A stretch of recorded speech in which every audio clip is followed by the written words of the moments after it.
Hello guys, welcome to my channel Dixit classes.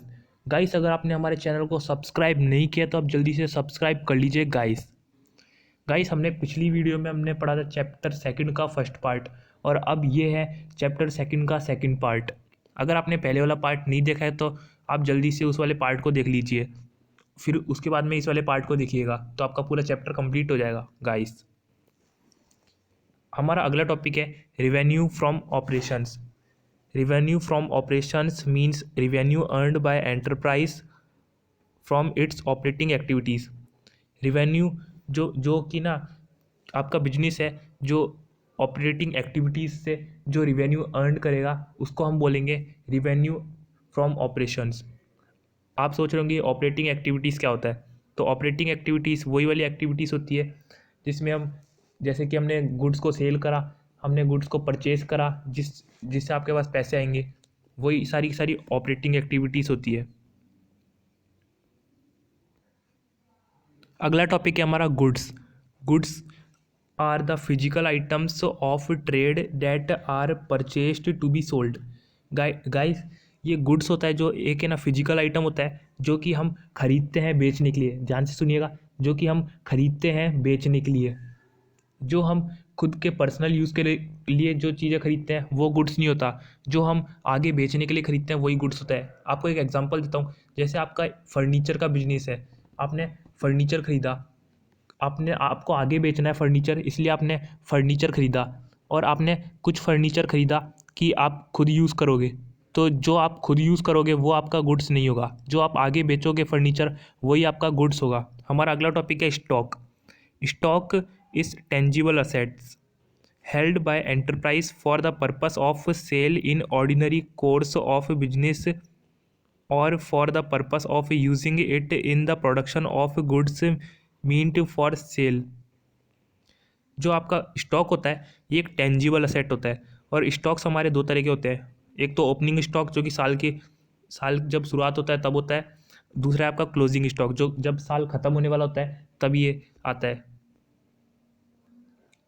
हमारा अगला topic है ट्रेड रिसीवेबल। तो गाइस, जब भी आप गुड्स को सेल करते हो, तो आप जब भी सेल करते हो तो आपको पैसे मिलते हैं, तो यह आपका हो गया ट्रेड रिसीवेबल। अगला है हमारा टॉपिक ट्रेड पेबल। जब भी आप गुड्स को परचेज करते हो किसी और फैक्ट्री या फिर किसी और बिजनेस से, तो आपको पैसे उसको पे करने पड़ते हैं जब भी आप गुड्स खरीदते हो, तो इसलिए हो गया ये ट्रेड पेबल। अगला टॉपिक है हमारा कॉस्ट। अगला टॉपिक है हमारा cost. It is the amount of expenditure incurred on or attributable to a specified article, product or activity. अगला टॉपिक है हमारा वाउचर। वाउचर गाइस, ये कैश मेमो, इनवॉइस और bill, receipt, debit and credit notes, ये सारे के सारे आपके वाउचर्स होते हैं। अगला टॉपिक है आप हमारा डिस्काउंट। अगला टॉपिक है हमारा डिस्काउंट। डिस्काउंट जैसे कि गाइस, आप जब भी कोई बिजनेस करते हो तो आपके पास बहुत सारे कस्टमर्स आते हैं, आप उन कस्टमर्स को गुड्स सेल करते हो, आपको थोड़ा बहुत उनको डिस्काउंट भी देना पड़ता है। वो डिस्काउंट दो तरह का हो सकता है, ट्रेड डिस्काउंट या फिर कैश डिस्काउंट। कैश डिस्काउंट होता है वो हमारी जनरल एंट्री होती है उसके अंदर शो होता है, जो हमारा कैश डिस्काउंट तो शो हो जाता है, लेकिन ट्रेड डिस्काउंट होता है वो जनरल एंट्री में शो नहीं होता है गाइस।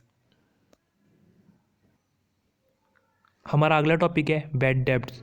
जब भी कोई बिजनेसमैन बिजनेस करता है तो उसके पैसे डूबने का भी बहुत बड़ा रिस्क होता है। जब भी आपके पैसे डूब जाते हैं तो उसको हम बोलते हैं बैड डेब्ट्स। अगला टॉपिक है हमारा बैलेंस शीट। बैलेंस शीट में गाइस दो चीज़ आती है, असेट्स और लाइबिलिटी। जो हमारा असेट और लाइबिलिटी का जो टोटल होता है वो इक्वल होना चाहिए। अगला टॉपिक है हमारा book value. This is the amount at which an item appears in books of account और फाइनेंशियल स्टेटमेंट। अगला टॉपिक है हमारा बुक्स ऑफ अकाउंट्स। गाइस, जो भी हमारी कैश बुक होती है और बैंक बुक होती है, जनरल होती है, लेजर होती है, ये सारी की सारी हमारी बुक्स ऑफ अकाउंट्स होती है। अगला टॉपिक है हमारा cost of goods sold. Cost of goods sold is the direct cost attributable to the production of goods sold and और सर्विसेज रेंडर्ड।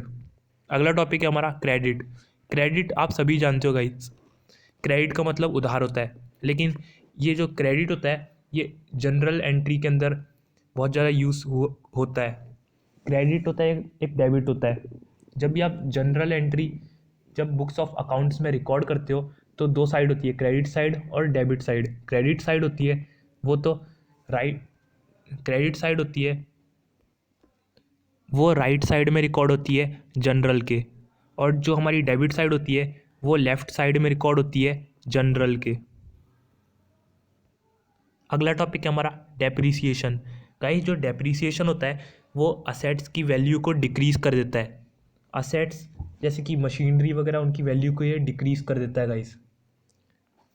हमारा जो डेप्रीसिएशन होता है वो हमारे दो तरीके से निकल सकता है, रिटर्न डाउन वैल्यू मेथड से और दूसरा है हमारा स्ट्रेट लाइन मेथड से। ये आप आगे जाके डेप्रीसिएशन के चैप्टर में पढ़ोगे गाइस।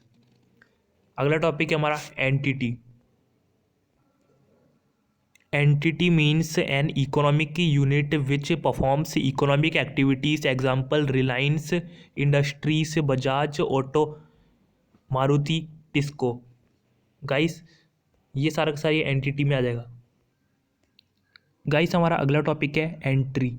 जब भी कोई ट्रांजैक्शन करते हैं बिजनेस के अंदर तो उसको बुक्स ऑफ अकाउंट्स में रिकॉर्ड करते हैं, उसी को हम एंट्री बोलते हैं। अगला टॉपिक है हमारा इंसॉल्वेंट। जब भी हम बिजनेस करते हैं तो उसके अंदर बिजनेसमैन कभी कभी तो बहुत ज़्यादा हाई प्रॉफिट में बिजनेस करता है, कभी कभी लॉस में भी करना पड़ता है। तो जब बिजनेसमैन को बहुत ज़्यादा लॉस हो जाता है यानी कि वो बैड डेब्ट्स हो जाते हैं उसको, तो वो इंसॉल्वेंट हो जाता है यानी कि उसका दिवाला निकल जाता है बिजनेसमैन का। अगला टॉपिक है हमारा प्रोपराइटर। जो आपका बिजनेसमैन होता है वही प्रोपराइटर होता है। अगला टॉपिक है हमारा रिबेट। रिबेट जैसे कि ये डिस्काउंट अलाउड होता है वही हमारा रिबेट होता है। अगला टॉपिक है हमारा सॉल्वेंट। जब बिजनेसमैन बैड डेब्ट्स से बहुत ज़्यादा दूर रहता है